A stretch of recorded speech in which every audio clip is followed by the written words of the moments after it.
I never thought a mailbox would be the hill I'd die on.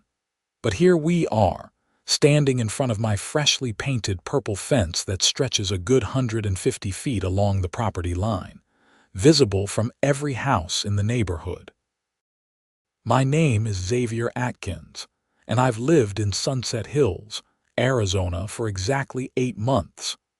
When my wife Emma and I bought this house in this planned community just outside Phoenix, we thought we'd found paradise. Spanish tile roofs, manicured lawns, mountain views in the distance, and a sense of order that came from the neighborhood association. The HOA seemed reasonable during the buying process. Our realtor mentioned some basic rules about keeping yards tidy and not parking RVs on the street. Standard stuff. Nothing that would make a sane person run screaming. That was before I met Patricia Thompson. It started 3 weeks ago on a Tuesday morning. I was getting ready for work, checking my phone for emails when I saw the letter sticking out of my mailbox. Not inside it, mind you, but wedged into the little red flag on the side. The envelope was cream-colored with the Sunset Hills HOA logo printed in the corner, all official looking with its little desert sunset graphic. I opened it right there on the driveway, still holding my coffee mug. Dear Mr. Atkins, it read in Times New Roman font. It has come to the attention of the Sunset Hills Homeowners Association that your mailbox has been painted in a color not approved by the community standards outlined in Section 4.7 of the HOA bylaws. Specifically, your mailbox is currently painted purple, which is not among the approved colors: black, white, bronze, or pewter. You have 14 days from the date of this letter to repaint your mailbox in an approved color or face a fine of $250. Sincerely, Patricia Thompson, HOA President. I stood there reading it twice, then 3 times. My mailbox was purple. Yes, that was true. I'd painted it myself 2 weekends ago. The thing had been a rusty mess when we moved in. The previous owners had clearly neglected it, and I'd grabbed a can of paint from the garage without thinking much about it. The purple had been left over from when Emma painted our daughter's bedroom furniture, and I figured, hey, it's just a mailbox, who cares? Apparently, Patricia Thompson cared. I looked at the mailbox, standing there at the end of my driveway, this cheerful purple beacon against the beige and tan monotony of every other mailbox on the street. It actually looked kind of nice, if I'm being honest. A little personality in a neighborhood where every house looked like it came from the same cookie cutter. Emma, I called back into the house. Did you see this letter? My wife came to the door, still in her bathrobe, holding our 2-year-old daughter Lily on her hip. What letter? I waved the HOA notice. Apparently our mailbox is a threat to civilization as we know it. Emma walked over and read the letter over my shoulder. $250 for a purple mailbox. That's what it says. That's insane. She shifted Lily to her other hip. Can they even do that? I don't know. I guess so. We signed the HOA agreement when we bought the house. Emma frowned. I know, but I didn't think they'd be this crazy about it. It's a mailbox, Xavier. It's not like you painted the house neon green or put up a giant inflatable dinosaur. Though that would be awesome, I said, trying to lighten the mood. Don't even think about it. But she smiled. What are you going to do? I looked at the letter again, at the signature at the bottom. Patricia Thompson. I'd seen her around the neighborhood a few times. Usually power walking in a velour tracksuit with a visor. Her blonde hair pulled back so tight it probably gave her a headache. She'd never actually introduced herself, but I'd heard other neighbors mention her name, usually followed by an eye roll or a heavy sigh. I'll repaint it, I said finally. It's not worth the fight. That was my first mistake. I went to Home Depot that evening after work and bought a can of black paint. Nothing fancy, just basic outdoor metal paint. I spent an hour that Saturday morning repainting the mailbox, covering up the cheerful purple with boring, regulation black. It looked exactly like every other mailbox on the street now. Conformity achieved. I thought that would be the end of it. 3 days later, another letter appeared. Same cream-colored envelope, same HOA logo. Dear Mr. Atkins, this one read, thank you for addressing the mailbox color violation. However, during a routine neighborhood inspection, it has been noted that your front yard contains decorative rocks that exceed the allowable size as specified in Section 6.2 of the Community Guidelines. Rocks used in landscaping must not exceed 6 inches in diameter. Your yard contains at least 3 rocks that appear to be approximately 8 inches in diameter. Please remove or replace these rocks within 14 days or face a fine of $200. I read it standing in my driveway again, and this time I felt something shift inside me. The rocks, the landscaping rocks that had been there when we bought the house, the ones that were part of the xeriscaping design the previous owners had installed, I measured them. 8¼ inches to be exact, 2¼ inches over the limit. This was getting ridiculous. I called the HOA office number listed on the letter. A woman answered on the 3rd ring. Sunset Hills HOA, this is Deborah speaking. Hi, this is Xavier Atkins. I just received a letter about rocks in my yard. Oh yes, Mr. Atkins. What can I help you with? These rocks were here when I bought the house 8 months ago. They're part of the existing landscaping. I didn't add them. I understand, Mr. Atkins, but the rules apply to all homeowners regardless of when the violation originated. The previous homeowners should have been cited as well. So you want me to dig up rocks that are part of an established landscape design because they're 2 inches too big. It's 2¼ inches, according to the inspection report. I took a deep breath. Can I speak to Patricia Thompson? Mrs. Thompson is very busy, but I can take a message. Please tell her I'd like to discuss this. I'll pass along your message. Have a good day, Mr. Atkins. She hung up before I could respond. Patricia Thompson did not call me back. Instead, I spent the following Saturday digging up rocks and driving to a landscaping supply store to buy smaller ones. Emma watched from the porch, shaking her head. This is crazy, she said. You know that, right? I know, I said, wiping sweat from my forehead. It was October, but Phoenix was still hitting 90 degrees during the day. But what else can I do? Fight back. It's rocks, Emma. It's not worth it. That was my second mistake. The 3rd letter arrived 5 days later. This time it was about my trash cans.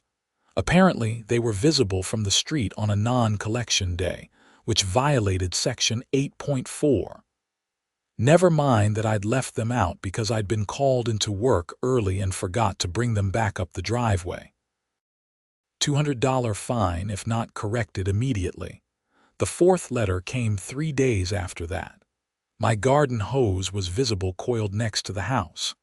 Section 5.9 required all hoses to be stored out of sight. $150 fine. The 5th letter was about a small crack in my driveway that needed to be repaired. The 6th was about my garage door being left open for more than 30 minutes on a Sunday afternoon. The 7th was about a package that had sat on my porch for 2 days before I brought it inside. I started to notice Patricia Thompson driving slowly past my house in her white Lexus SUV. She'd cruise by at 5 miles per hour, her head turning to examine every inch of my property, a phone in her hand, presumably taking photos. She's targeting us, Emma said one evening after the 8th letter arrived, this one about a small weed growing between the driveway and the street. This is harassment. I know. So what are we going to do? I'd been thinking about that.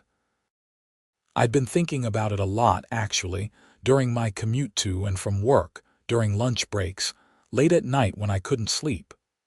Patricia Thompson had made my life her personal mission, and I couldn't figure out why.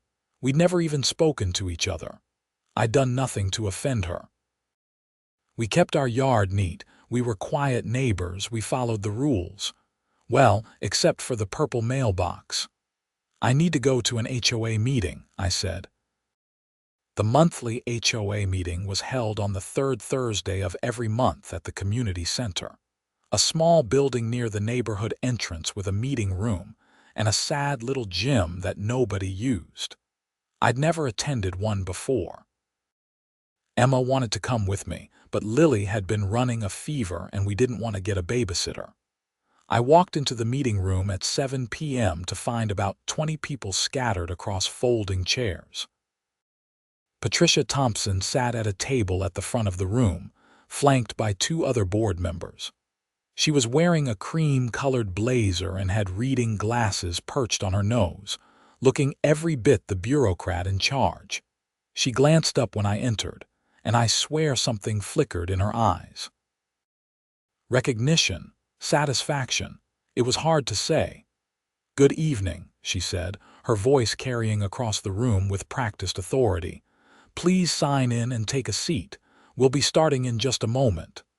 I signed my name on the clipboard by the door and sat in the back row. Most of the other attendees were older, retired couples from the look of it. A few younger people were scattered around, probably in situations similar to mine. Patricia called the meeting to order and began working through the agenda. Financial reports, upcoming community events, maintenance issues with the front entrance landscaping. It was all numbingly boring until we got to what she called violation updates. "We've issued 47 violation notices in the past month," Patricia said, consulting her notes. "Most have been corrected within the required time frame. We have 3 properties currently facing fines for non-compliance." She read off 3 addresses. One of them was mine. I raised my hand. Patricia looked at me over her glasses. "Yes," I stood up. "Xavier Atkins, 4782 Desert Vista Drive." "I'd like to contest the recent violations I've received." "This isn't the appropriate forum for that, Mr. Atkins. You need to submit a written appeal to the board." "I've received 9 violation notices in the past 3 weeks. 9. For things like a package on my porch and my trash cans being visible for a few hours. This seems excessive." A few people in the audience turned to look at me. I saw some sympathetic faces, some uncomfortable ones. Patricia's expression didn't change.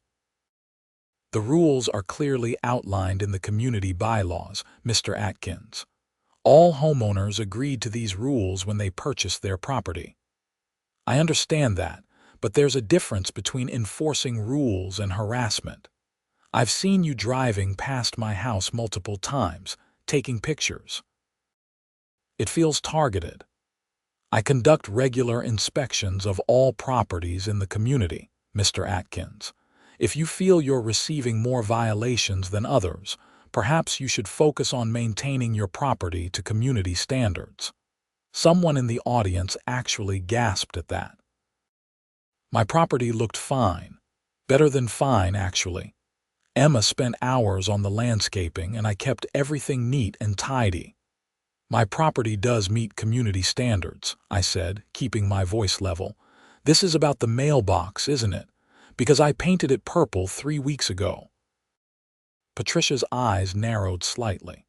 "This is about maintaining property values and community standards for all residents. I repainted the mailbox within days of receiving the notice. I've corrected every single violation you've sent me, no matter how petty, but they keep coming. If you have concerns about specific violations, submit a written appeal. Now, can we please move on with the meeting?" I sat down, my face burning. Several people looked back at me with expressions that ranged from sympathy to awkwardness. No one said anything in my defense.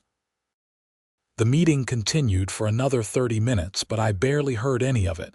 I was too angry, too frustrated.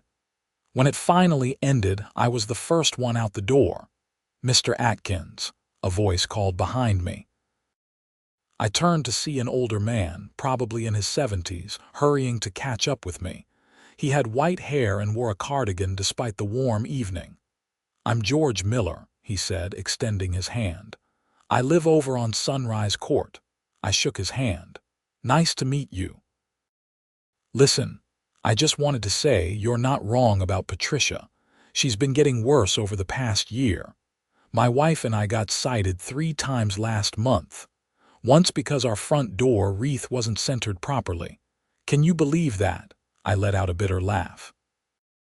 At this point, yeah, I can believe it. There's a few of us who have been talking about trying to vote her out at the next election, but she's got a solid base of supporters.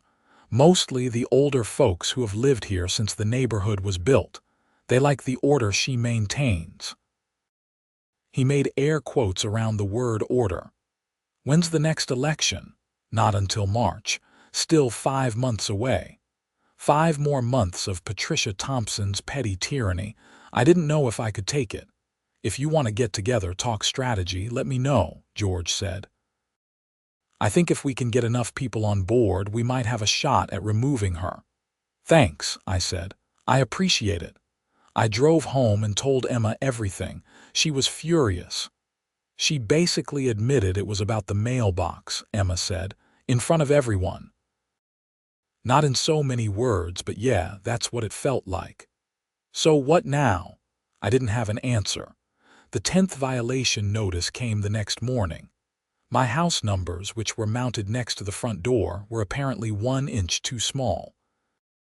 Section 3.8 required house numbers to be at least 5 inches tall. Mine were 4 inches. I measured them twice. 4 inches exactly. The 11th notice came that afternoon, delivered personally by Patricia Thompson herself. I answered the door to find her standing on my porch, her phone in hand. "Mr. Atkins," she said, her voice syrupy sweet.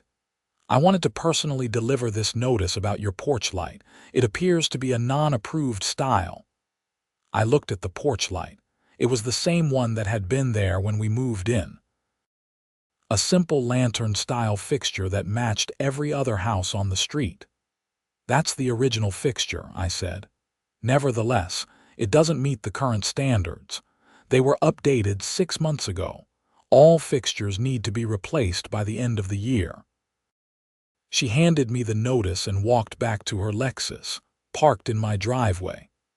As she drove away, I saw her looking back at my house in her rearview mirror. That's when I snapped. I went inside and straight to my computer. I pulled up the HOA bylaws, all 93 pages of them, and I read every single word. It took me 3 hours. Emma brought me coffee and looked over my shoulder occasionally. "What are you looking for?" she asked. "Loopholes," I said. I found one at page 67, buried in section 12.4, subsection C. It related to fencing. The HOA rules stated that all fences must be 6 feet tall, made of either wood or vinyl, and painted or stained in earth tones as approved by the Architectural Committee. There was a list of pre-approved colors: tan, beige, brown, gray, and white. But here's what it didn't say. It didn't say you couldn't submit a new color for approval. And it didn't give a specific timeline for how long the Architectural Committee had to respond to a color request. According to another section, if the committee failed to respond to an architectural request within 30 days, the request was automatically approved. I sat back in my chair and smiled. "What?" Emma asked. "I'm going to paint the fence." "Okay, what color?" "Purple." Emma's eyes went wide. "Xavier, no. That's going to make things worse." "Maybe," I said. "But here's the thing. I'm going to submit an architectural request form for a purple fence. Patricia and her committee are going to deny it, obviously, but I'm going to make them follow their own rules." And then I'm going to appeal and make them explain to me exactly why purple isn't allowed when the bylaws only say earth tones without defining what that means. Purple isn't an earth tone, Xavier, says who? Purple flowers grow in the earth. Purple rocks exist. Amethyst is purple. It's a mineral from the earth. Emma stared at me. This is crazy. She made it crazy. I'm just playing by her rules. I spent the rest of that evening drafting my architectural request. I made it as detailed and professional as possible. I included paint samples, references to other HOA communities that allowed purple in their color palettes, and a lengthy argument about the subjective nature of defining earth tones. I submitted it online through the HOA portal at 11 p.m. Then I waited. For 3 days, nothing happened. No new violation letters. No Patricia driving by. It was eerily quiet. On the 4th day I got an email. My architectural request had been denied. The reason given: purple is not an earth tone and does not meet community aesthetic standards. I immediately filed an appeal, as was my right under the bylaws. The appeal required a hearing before the full board, which had to be scheduled within 30 days. In my appeal, I included dictionary definitions of earth tone, photographs of purple minerals and flowers, paint company marketing materials that included purple in their earth tone collections, and a long argument about how the HOA's interpretation of their own rules was arbitrary and capricious. The hearing was scheduled for 3 weeks out. During those 3 weeks, the violation notices stopped completely. I figured Patricia was waiting to see what would happen at the hearing. I used the time to prepare my case like I was going to trial. I made a PowerPoint presentation. I printed out exhibits. I even consulted with a lawyer friend of mine who specialized in real estate law. "You're putting a lot of effort into painting a fence purple," he said. "It's the principle of the thing," I replied. "Just don't do anything stupid. HOAs can put liens on your house if you don't pay fines. I won't. I'm following every rule they have. That's the point." The night before the hearing, Emma sat me down at the kitchen table. "I want you to really think about this," she said. "Is this worth it? We could just keep our heads down, follow the rules, and live our lives. Or we could paint the fence purple and make an enemy who controls our daily lives for the foreseeable future." "She's already our enemy," I said. "I didn't start this. She did, with that first letter about the mailbox. If I back down now, she wins. She gets to keep bullying people over the stupidest things. George told me she's doing this to other families too. Someone has to stand up to her. And that someone has to be you." "Why not me?" Emma sighed. "Okay, but promise me something.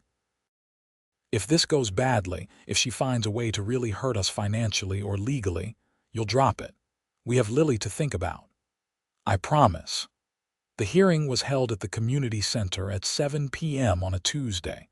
I arrived 10 minutes early with my laptop and a folder full of printed materials. Emma came with me this time, her mother watching Lily for the evening. The meeting room was more crowded than the last time. Word had apparently gotten around that something interesting was going to happen. I recognized George Miller in the 3rd row, giving me a thumbs up. Several other neighbors I'd never met were there too, watching with curious expressions. Patricia sat at the front table with 4 other board members. 2 men and 2 women, all probably in their 50s and 60s. They looked at me like I was a bug they couldn't wait to squash. Patricia called the hearing to order. "We're here to address Mr. Xavier Atkins's appeal of the Architectural Committee's denial of his request to paint his fence purple. Mr. Atkins, you have 15 minutes to present your case." I set up my laptop and projector. I'd borrowed the projector from work specifically for this. "Thank you. As you all know, I submitted a request to paint my fence purple. This request was denied on the grounds that purple is not an earth tone. However, the HOA bylaws do not define what constitutes an earth tone. I'm here to argue that this interpretation is not only incorrect, but also inconsistently applied. I clicked to my first slide, which showed the dictionary definition of earth tone. According to multiple sources, earth tones are colors that are inspired by nature. This typically includes browns, tans, and greens, but it also includes colors found in natural elements like minerals, plants, and soil. Next slide. Pictures of purple flowers, purple rocks, purple sunsets. Purple exists abundantly in nature. Lavender plants, purple sage, purple sandstone, amethyst crystals, and countless other examples. The paint color I've selected is called desert sage, and it's specifically marketed as an earth tone by the manufacturer. I showed the paint company's marketing materials. Furthermore, the bylaws state that earth tones must be approved by the architectural committee, implying that there's a discretionary element to approval.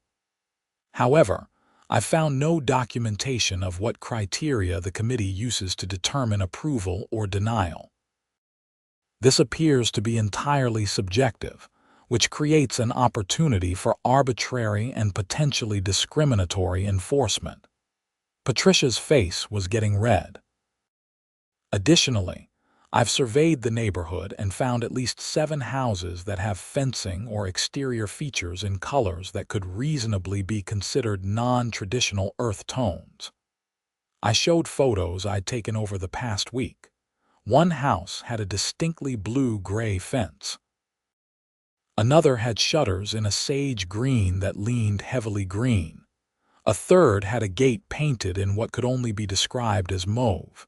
If those colors are acceptable, then I fail to see how the purple I've selected is outside the bounds of community standards. I clicked to my final slide. I'm not trying to paint my fence hot pink or neon green. I've selected a muted, sophisticated purple that complements the desert landscape.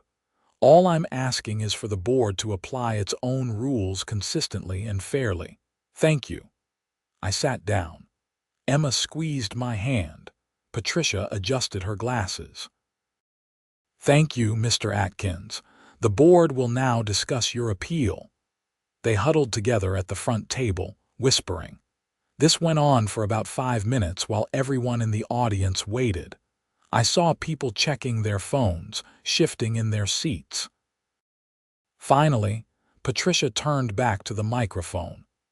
The board has reviewed your presentation, Mr. Atkins. While we appreciate the effort you've put into this, our decision stands. Purple is not an earth tone according to traditional definitions, and allowing it would set a precedent that could lead to other homeowners requesting inappropriate colors. Your appeal is denied. On what specific grounds? I asked, standing up. I just told you, purple is not an earth tone. But I've just demonstrated that it is, and I've shown that you've approved other non-traditional colors. What's different about purple? Patricia's expression hardened. The decision is final, Mr. Atkins. I'd like to see the written standards the committee uses to evaluate color requests. Those are internal committee documents, but they're part of the HOA's decision-making process. As a homeowner, don't I have a right to see them? One of the other board members leaned over and whispered something to Patricia. She looked annoyed. We'll take that request under advisement, she said. So you're denying my appeal without providing the standards you used to make that denial, Mr. Atkins. This hearing is over. This is arbitrary enforcement, I said, my voice rising. You're targeting me because of the mailbox incident. Admit it. The room went silent. Everyone was staring at Patricia. That's absurd, she said. We enforce the rules equally for all homeowners. Then explain the 9 violation notices I've received in 3 weeks for things like having a package on my porch. Those were all legitimate violations. And the fact that you've been driving past my house multiple times a week, taking pictures. I conduct inspections of all properties. Really? Ask anyone else in this room if you've inspected their property 9 times in 3 weeks. I looked around the room. Several people shook their heads. Patricia stood up. This meeting is adjourned. You can't just adjourn when you don't like what I'm saying. Watch me. She gathered her papers and walked out, the other board members following her like ducklings. The audience erupted in conversation.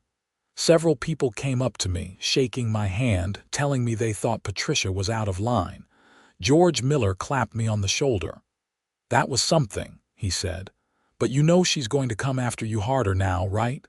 "Let her," I said. I followed the process. I did everything by the book. If she wants to keep playing games, I'm ready. Emma and I drove home in silence. I could tell she was worried, but I felt energized. For the first time since this whole mess started, I'd stood up to Patricia Thompson, and it felt good. 3 days later, I received a letter from the HOA's attorney. It stated that if I painted my fence purple without approval, I would be fined $1,000 per day until the fence was returned to an approved color. Additionally, the HOA would place a lien on my property for unpaid fines. I called my lawyer friend immediately. "They can do this," he said after I read him the letter. "HOAs have a lot of power in Arizona. If you violate the rules and don't pay fines, they can absolutely put a lien on your house. Eventually, they could even foreclose." So I'm just supposed to give up? I'm not saying that. But you need to be careful. If you're going to fight this, you need to make sure you're doing it the right way. What's the right way? Well, you could sue the HOA for selective enforcement and harassment. That's a real legal claim. But it would be expensive and time-consuming. Or you could try to get enough homeowners together to force a vote on removing Patricia from the board. That would be the cheaper option. I thought about it. A lawsuit would cost thousands of dollars we didn't really have. But organizing a campaign against Patricia would take time, and according to George, she had a strong base of support. "What if I just paint the fence?" I asked. "Then you'll rack up fines that could destroy you financially." "Don't do that, Xavier." I thanked him and hung up. Emma was standing in the doorway listening. "You're not actually going to paint the fence, are you?" "I don't know yet." "Xavier, we could lose the house." "I know. But the seed was planted. Over the next few days, I couldn't stop thinking about it. That fence, running along the side of my property where it bordered the community walking path. It was already looking a bit weathered, and according to the HOA rules, I was required to maintain it. It would need to be painted or stained within the next year anyway. I started researching. I looked up HOA lawsuits in Arizona, cases where homeowners had successfully fought back against overreaching boards. There were a few, mostly settled out of court. I read about the concept of selective enforcement and how it could be used as a defense against HOA fines. Then I found something interesting. In Arizona, HOAs were required to follow certain procedures before placing a lien on a property. They had to provide proper notice, hold a hearing, and give the homeowner an opportunity to dispute the fines. If they didn't follow these procedures exactly, the lien could be invalid. I started documenting everything. Every interaction with Patricia, every violation notice, every response I'd made. I organized it all in a binder, chronologically with dates and times. "What are you doing?" Emma asked one evening, watching me highlight sections of the HOA bylaws, building a case. "A case for what?" "For painting the fence purple." "Xavier, please don't do this." I looked up at her. "She's going to keep coming after us no matter what we do, you know that, right? Even if I drop this fence thing, she'll find something else. Another violation, another fine. She's made this personal." "So what, you're going to make it more personal by deliberately violating the rules?" "No, I'm going to follow the rules. All of them, exactly as they are written. And when she tries to find me for the fence, I'm going to show that she's been selectively enforcing rules against me from the beginning. That's harassment, and it's grounds for invalidating any fines she tries to impose. Emma sat down next to me. You've really thought this through. I have. And if it doesn't work, if we end up with a lien on the house, then we'll fight the lien. My lawyer friend said if they don't follow proper procedures, it can be invalidated. I'll make sure to document everything so carefully that they can't possibly claim they did this by the book. This is going to consume our lives for months, you know that? I know. She was quiet for a long moment. Okay, if you're going to do this, I'm with you, but we do it smart. No stupid moves, no acting out of anger. We document everything. We follow every rule we can follow, and we build an airtight case that Patricia has been harassing us. I kissed her. Deal. The next morning, I bought 3 gallons of desert sage purple paint and all the supplies I'd need to paint the fence. I didn't start painting right away, though. First, I sent a letter to the HOA board, copying all 5 members, documenting every violation notice I'd received, every interaction with Patricia, and my concern that I was being subjected to selective enforcement and harassment. I cited specific sections of Arizona law that protected homeowners from HOA overreach. I sent the letter via certified mail so I'd have proof they received it. Then I waited a week to see if I'd get any response. Nothing. On Saturday morning, I started painting the fence. It took all weekend, working from sunrise until dark both days.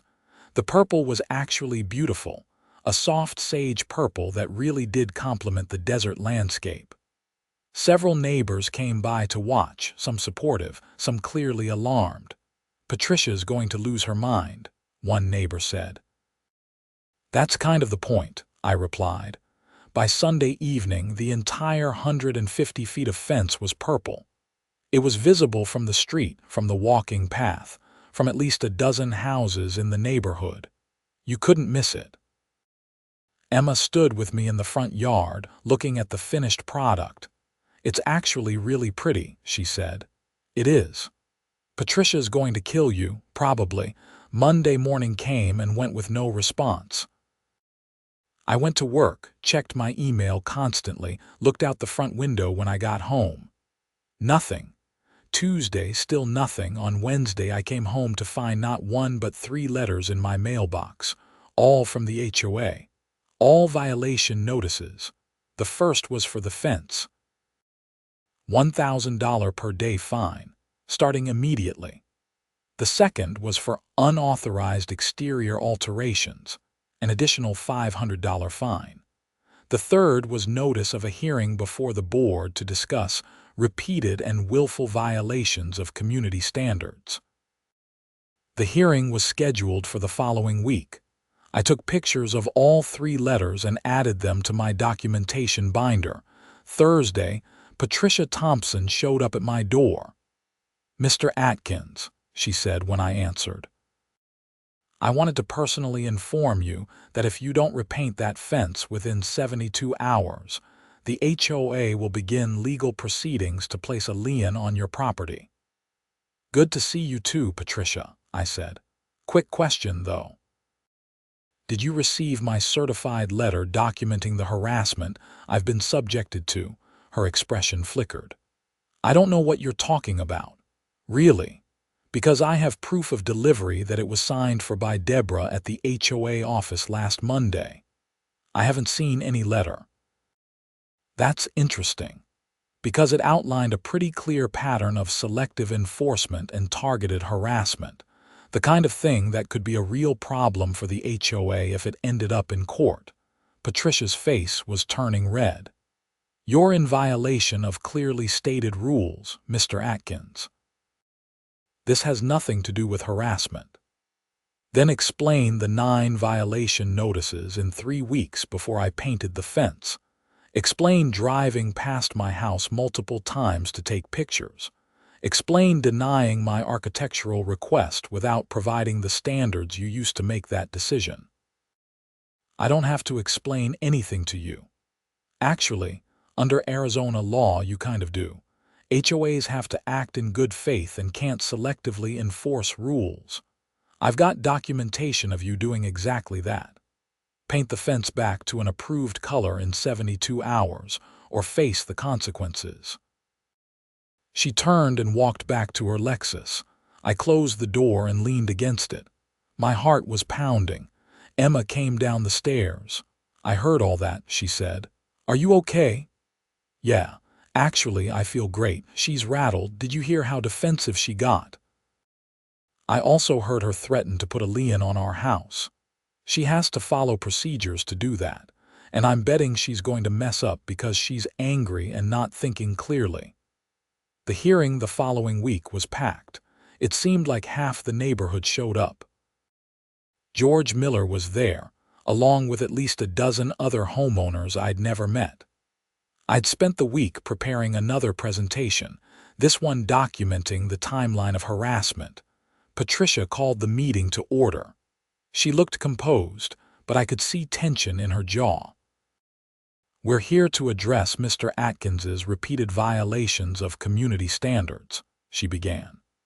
Mr. Atkins has painted his fence purple without approval, despite being explicitly denied by the Architectural Committee. This is in direct violation of Section 12.4 of the HOA bylaws. Before we continue, I said, standing up, I'd like to note for the record that I'm here under protest. I believe this hearing is part of a sustained campaign of harassment against me and my family. That's ridiculous, Patricia said. Is it?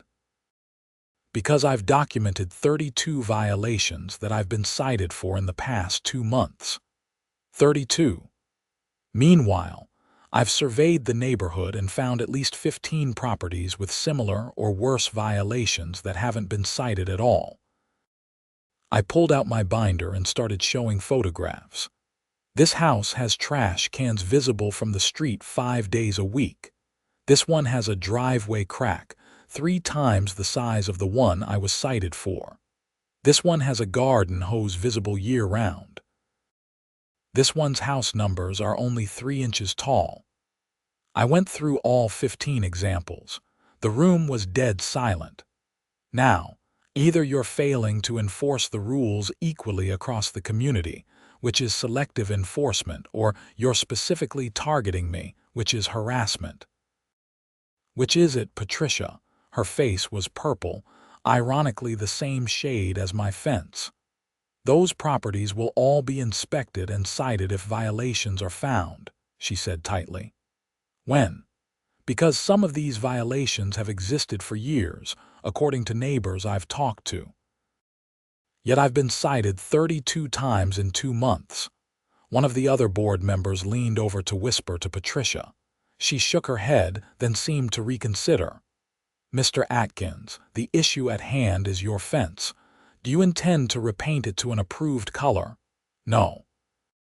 Then we have no choice but to impose fines and begin lien proceedings. Actually, you do have a choice. You could approve my color request, acknowledge that purple is a reasonable earth tone, and stop this vendetta against me. This isn't a vendetta. Then, what would you call driving past my house multiple times a week to look for violations? What would you call citing me for having a package on my porch for 2 days? What would you call denying a reasonable architectural request without providing any standards for that denial? Patricia stood up abruptly. This hearing is over. The fines stand. You have 30 days to pay or face lien proceedings. I won't be paying the fines, I said. See you in court. The room erupted as Patricia and the board members left. George rushed over to me.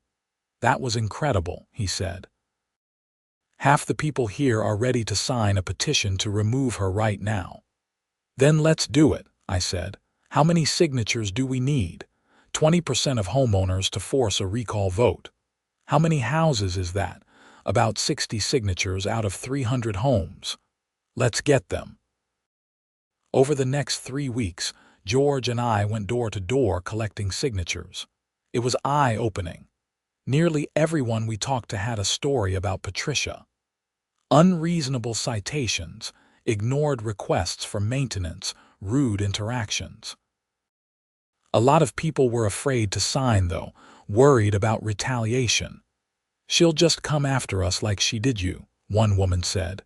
"That's why we need to remove her," I argued. "If we do this together, she can't target all of us." We managed to get 73 signatures, well over the 20% threshold. We submitted them to the HOA board, demanding a recall election. Patricia responded with a letter stating that the petition was invalid due to procedural irregularities. She didn't specify what those irregularities were. We submitted it again, this time with assistance from my lawyer friend who made sure every single procedural requirement was met. Patricia responded by scheduling the recall election for 6 months out, the maximum time allowed under the bylaws. Meanwhile, the fines were piling up, $1,000 per day for the fence, plus the original $500 fine. After 30 days, I received a notice of intent to lien. I had 10 days to respond. I responded with a 20-page letter detailing every instance of selective enforcement, harassment, and procedural violations by the HOA board. I cited Arizona statutes, case law, and the HOA's own bylaws. I sent copies to all 5 board members and the HOA's attorney. The attorney called me 2 days later. "Mr. Atkins, this is Robert Chen from Hoffman and Associates. I represent the Sunset Hills HOA. I know who you are. I've reviewed your letter and the documentation you provided. I have to say, you've made some compelling arguments about selective enforcement. Thank you. However, you're still in violation of the bylaws regarding fence color. That's not in dispute. The interpretation of what constitutes an approved earth tone is absolutely in dispute. The bylaws don't define it, and the board has approved other non-traditional colors. Mr. Atkins, let me be frank with you. If this goes to court, it's going to be expensive for everyone. The HOA will rack up legal fees. You'll rack up legal fees, and in the end, a judge is probably going to tell you to paint your fence brown and everyone to stop being ridiculous. So, what are you suggesting? A compromise? You paint the fence a more traditional earth tone, the HOA waives all fines, and we all move on with our lives. And Patricia Thompson continues to harass homeowners who don't conform to her exact standards. I can't speak to Mrs. Thompson's management style. Then we don't have a compromise. The fence stays purple until there's a recall election and hopefully a new board that's more reasonable. Mr. Atkins, they will put a lien on your house. Then I'll sue to have it removed, and I'll win because I've documented months of harassment and selective enforcement. Discovery in that lawsuit is going to be very interesting. I'll get to see every violation notice issued in the past 2 years, every architectural request, every board meeting minute. I wonder what patterns will emerge. There was a long silence on the other end of the line. "Let me talk to my client," Chen finally said. "I'll be in touch." He hung up. Emma had been listening to the whole conversation. "Do you really think you'd win in court?" "Honestly, I don't know. But I think the HOA knows they've screwed up. Patricia got too personal with this, and it shows. Any halfway competent judge is going to see that." 2 days later, Chen called back. "The board has agreed to pause fine collection pending the outcome of the recall election," he said. "If Mrs. Thompson is removed and the new board approves your fence color, all fines will be waived. If she remains on the board, the fines will resume and lien proceedings will continue." So they're admitting this is about Patricia specifically. "They're agreeing to a compromise, Mr. Atkins. I suggest you take it." I thought about it. The recall election was now 4 months away. 4 more months of that purple fence standing as a symbol of resistance. 4 more months for Patricia to alienate more homeowners and for us to build support. Fine, I said, but I want it in writing and I want it signed by all board members. You'll have it within 48 hours. The agreement arrived as promised, signed by all 5 board members. The fines were paused. The lien proceedings were halted. Everything hinged on the election. Those 4 months were intense. George and I organized a slate of candidates to run against Patricia and the 2 board members whose terms were also up. We held informal meetings at people's houses, talking about how the HOA should be run. We created a simple platform: reasonable enforcement, transparent decision-making, and respect for homeowners. Patricia, meanwhile, seemed to double down.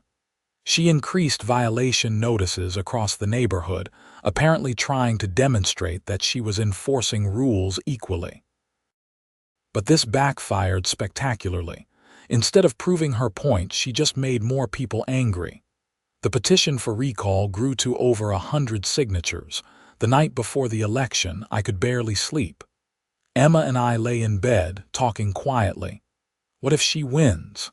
Emma asked. "Then we'll probably have to paint the fence and pay some fines.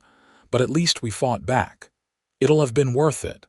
"Yeah," I said, "it will have. Because even if we lose, at least 100 people in this neighborhood are paying attention now. They're not going to let Patricia run wild anymore." "I'm proud of you," Emma said. "This whole thing has been insane, but you've handled it with a lot more grace than I thought you would when you first painted that fence. I had my moments of wanting to do something stupid. Oh, I know. I was there for all of them." We laughed, and eventually I fell asleep. The election was held at the community center on a Saturday morning. Voting was open from 8 a.m. to 5 p.m. The turnout was unprecedented. According to Deborah at the HOA office, they usually got maybe 30% of homeowners voting in board elections. This time, by noon, they'd already had over 50% turnout. I voted at 9 a.m., Emma beside me, with Lily in a stroller. Patricia was there, stationed near the entrance, shaking hands and making small talk with voters. When she saw me, her smile froze. "Xavier," she said coldly. "Patricia," I replied. We didn't say anything else. Results were announced at 7 p.m. George, Emma, and I were at the community center along with probably 100 other homeowners. Patricia sat at the front table, her face impassive. The vote counter, a neutral third party hired for the occasion, stood at the podium. "For the position of HOA president," she announced. George Miller received 187 votes. Patricia Thompson received 93 votes. George Miller is the new HOA president. The room erupted in applause. George looked shocked, then elated. Patricia's face went through several shades of red and white before settling on a tight, controlled expression. She gathered her things and left without a word. The other 2 positions also went to our candidates. We'd won a complete sweep of the board. George came over and hugged me. "We did it." "You did it," I said. "You're the president." "Yeah, but you started this. That purple fence, man, it became a symbol. People rallied around it." Emma was crying happy tears. Even Lily seemed excited by the energy in the room, clapping her hands and laughing. The new board's first meeting was held 2 weeks later. The first order of business was reviewing my architectural request for the purple fence. It was approved unanimously. The second order of business was waiving all fines against my property, also approved unanimously. The third order of business was conducting a comprehensive review of all violation notices issued in the past year to identify patterns of selective enforcement. That one took longer, but what they found was damning. Patricia had issued over 60% of all violations to just 10 properties, mine being the most cited. Meanwhile, properties owned by her friends and allies had received almost no violations, despite having similar or worse issues. The board sent letters of apology to the affected homeowners and announced new, clearer standards for enforcement that would be applied equally. Over the following months, the neighborhood changed. The new board was responsive, reasonable, and transparent. They held regular open forums where homeowners could voice concerns. They updated the bylaws to make them clearer and less arbitrary. They even created a community garden and organized neighborhood events. My purple fence remained, a cheerful reminder that sometimes you have to stand up to unreasonable authority, even when it seems petty. About 6 months after the election, I was out front watering the landscaping when a car pulled up. It was Patricia Thompson. I hadn't seen her since election night. She rolled down her window. "Xavier, Patricia, I'm moving," she said. "I've sold my house. I'm relocating to Tucson." "Oh, well, good luck with that." She looked at my fence, the purple bright in the afternoon sun. "I still think it's ugly." I laughed. "You know what? I respect that. We can disagree." I was trying to maintain property values. That's all I ever wanted. I know. But there's a difference between maintaining standards and controlling every tiny detail of people's lives. You cross that line. She was quiet for a moment. Maybe I did. This neighborhood was my whole life for 15 years. I guess I took it too seriously. "Yeah, you did. For what it's worth, I'm sorry about the harassment. I got fixated on you and it wasn't fair. I appreciate that." "But the mailbox was definitely a violation," she added with the ghost of a smile. "It absolutely was," I agreed. She drove away and I never saw her again. Life in Sunset Hills settled into a comfortable rhythm after that. The neighborhood wasn't perfect, but it was better. More importantly, people felt like they had a voice. They could paint their mailboxes interesting colors, leave their trash cans out an extra hour, or have a package sit on the porch for a few days without fear of immediate citation. The purple fence became something of a neighborhood landmark. Kids used it as a meeting spot. People gave directions using it as a reference point. It was featured in a local news story about HOA reform that got picked up regionally. A few times, people asked me if I'd ever consider repainting it something more traditional. "Not a chance," I always said. That fence stays purple. One evening about a year after everything settled down, Emma and I were sitting on the back patio watching Lily play in the yard.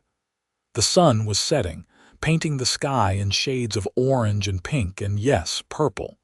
"Do you regret any of it?" Emma asked. "The stress, the fight, all of it." I thought about it. "No, I mean, there were moments when I thought we were crazy. But standing up to Patricia, organizing the recall, it brought the community together in a way that wouldn't have happened otherwise. We have a better neighborhood because of it. All because of a purple mailbox. All because Patricia couldn't let go of control," I corrected. "The mailbox was just the excuse. Still, who would have thought painting a fence could change so much?" "Sometimes the smallest acts of resistance matter the most," I said. "Besides, it's a really nice shade of purple." Emma laughed. "It really is." Lily ran over and climbed into my lap, tired from playing. I held her and watched the sunset, feeling content. The fight with the HOA had been exhausting and stressful and at times scary, but it had also been worth it. We'd stood up for ourselves and for our neighbors. We'd proved that bullies, even ones with official titles and legal authority, could be challenged and defeated if people came together. And somewhere in Tucson, Patricia Thompson was probably starting fresh, hopefully having learned that iron-fisted control isn't the same as leadership. As for me, I had my purple fence, my family, and a neighborhood that felt more like a community than ever before. That was enough. The purple fence still stands today, bright and defiant, a reminder that sometimes doing the right thing means breaking the rules, or at least forcing people to examine why those rules exist in the first place. It's become a symbol for other HOA reform movements in Arizona, with homeowners from other neighborhoods reaching out to ask about our experience and how they might challenge their own overreaching boards. George turned out to be an excellent HOA president. He served 2 terms before stepping down, and the neighborhood continued to thrive under subsequent boards that followed the more reasonable approach he'd established. The bylaws were comprehensively rewritten to be clearer and fairer, with real definitions for subjective terms and proper checks against selective enforcement.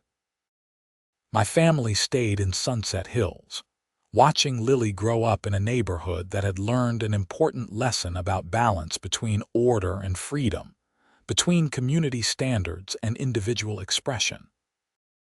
And every time I pulled into my driveway and saw that purple fence, I smiled, remembering the battle that had changed everything and brought out the best in our community. The fence needed repainting eventually, and you better believe I painted it the exact same shade of purple, with no objections from anyone this time.